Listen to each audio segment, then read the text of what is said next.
The afternoon sun poured through the massive glass windows of the university admissions office as Ainsley Knight sat across from the counselor with perfect posture, polished nails, and the confident smile of someone used to getting exactly what she wanted. "So," the counselor said while flipping through papers, adjusting her glasses, "a 29 on your ACT. Not bad at all." Ainsley brushed a strand of blonde hair behind her ear and grinned proudly. "Honestly, that test was brutal. I walked out thinking I completely bombed it, so when I saw the score, I was relieved." The counselor nodded slowly. "I wouldn't call it exceptional," she replied calmly, "but I definitely call it respectable." Ainsley blinked. "Respectable?" "Yes. Top 10% of your graduating class at Aledo High. And from what I understand, that's not exactly a tiny school." Ainsley leaned back in her chair. "Well, I guess I'll take respectable." The counselor smiled faintly. "And you're graduating in May?" "Actually, no," Ainsley answered. "I transferred." "Oh?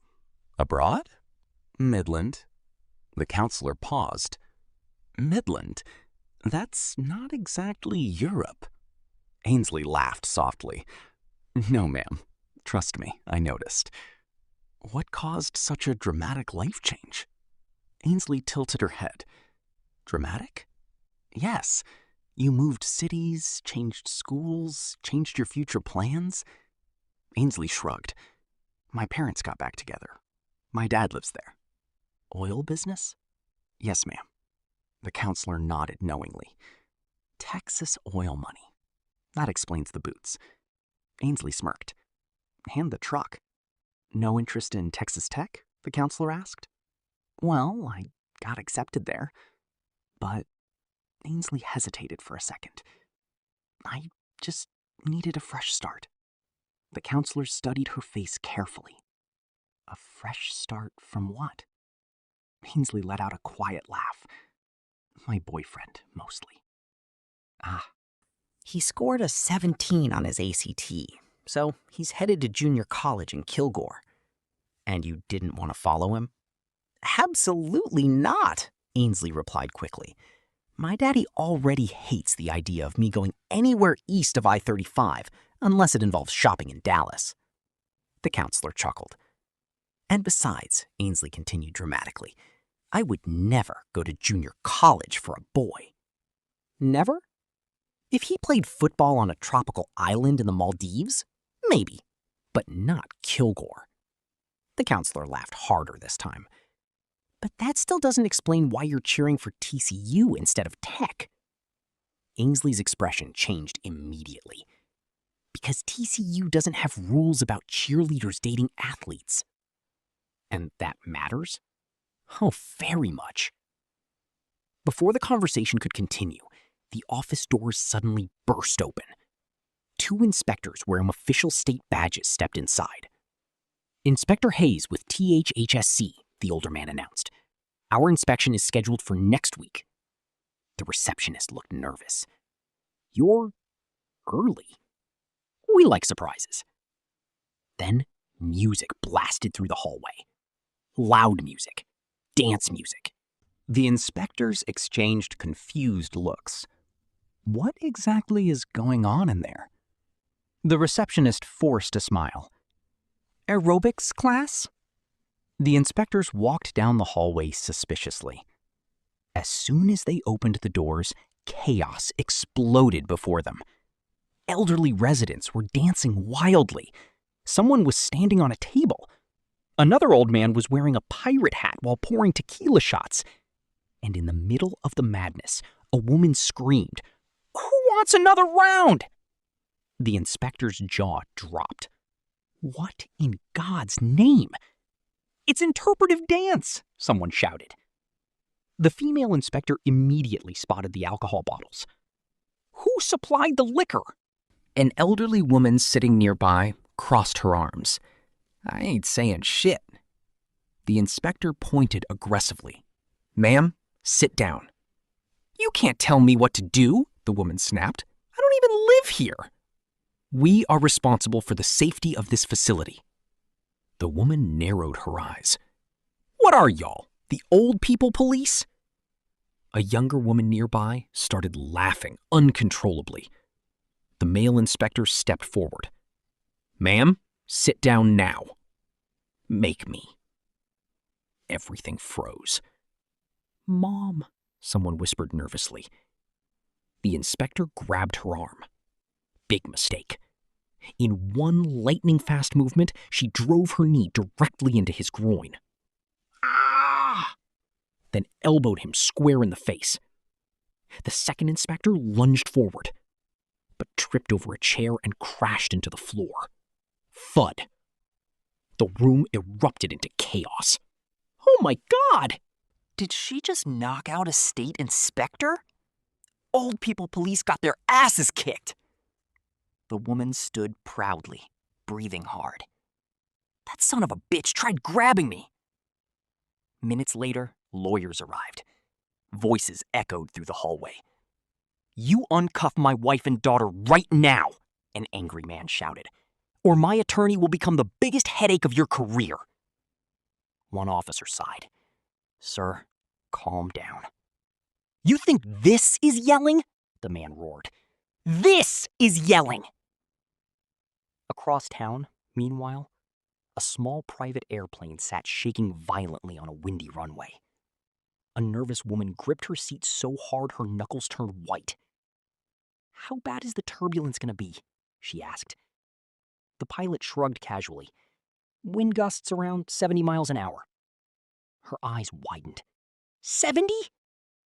The man beside her chuckled. "Nervous flyer?" "I have control issues."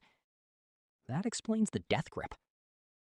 The plane suddenly jerked violently upward. "Oh my God!" The woman screamed as turbulence slammed the aircraft side to side. She grabbed the stranger's hand so hard he yelled. "Ma'am, I think you broke my fingers! I'm sorry!" "Grab my knee instead." She obeyed instantly. The plane dropped suddenly. Everyone screamed. The engines roared. Luggage flew overhead. The pilot yelled back casually. "Should smooth out after descent." "After descent?" the passengers screamed together. And somehow, they all started laughing. Because once you survive something terrifying, laughter is sometimes the only thing left. Back at the Knight family ranch, life was just as chaotic. Angela Knight marched around the kitchen planning themed dinners for the elderly residents staying at their family care home. Tonight's theme, she announced proudly, is pirates. Tommy nearly choked on his coffee. Pirates? Yes! Seafood, treasure maps, costumes. Minutes later, elderly residents wearing eye patches and plastic swords invaded the backyard. One old man screamed, "Arg!" Another waved a real sword around. Tommy stared in disbelief. "Why is that an actual sword?" Angela grinned proudly. Commitment to authenticity. Tommy sighed deeply. One day this place is gonna kill me. The next morning, things got even stranger. Ainsley returned home excited about college orientation. But there was one major problem. Her roommate. "Grab my knee instead." She obeyed instantly. The plane dropped suddenly. Everyone screamed. The engines roared. Luggage flew overhead. The pilot yelled back casually. "Should smooth out after descent." "After descent?" the passengers screamed together. And somehow, they all started laughing. Because once you survive something terrifying, laughter is sometimes the only thing left. Back at the Knight family ranch, life was just as chaotic. Angela Knight marched around the kitchen planning themed dinners for the elderly residents staying at their family care home. Tonight's theme, she announced proudly, is pirates. Tommy nearly choked on his coffee. Pirates? Yes! Seafood, treasure maps, costumes. Minutes later, elderly residents wearing eye patches and plastic swords invaded the backyard. One old man screamed, "Arg!" Another waved a real sword around. Tommy stared in disbelief. Why is that an actual sword? Angela grinned proudly. Commitment to authenticity. Tommy sighed deeply. One day this place is gonna kill me. The next morning, things got even stranger. Ainsley returned home excited about college orientation. But there was one major problem. Her roommate. She has a ferret, Ainsley complained dramatically. A what? Angela asked. A weird rat snake thing. It's called a ferret, her roommate corrected earlier. From the weasel family. What's a weasel? Ainsley had asked. Basically, a larger ferret. The smell alone almost killed her.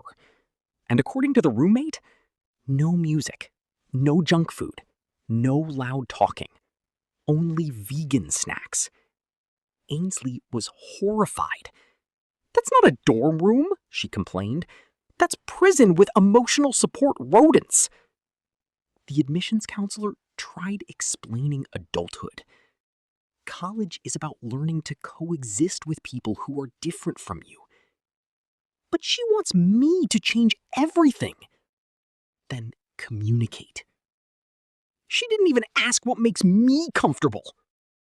The counselor leaned forward. Then maybe it's time you start acting like an adult. Ainsley immediately called her mother, crying. Mom, my roommate hates music. Angela stood up instantly. Don't unpack. I'm coming. Because no matter how grown children become, parents never really stop rescuing them. And somewhere in the middle of all this chaos, family drama, wild parties, college fears, pirate dinners, crazy flights, and ridiculous arguments, life kept moving forward. Messy, loud, beautiful, completely insane, but unforgettable. And honestly, that's what makes families worth loving. If you enjoyed this story, don't forget to like the video, subscribe to the channel, and comment below with your favorite scene. Hit the notification bell so you never miss another entertaining story.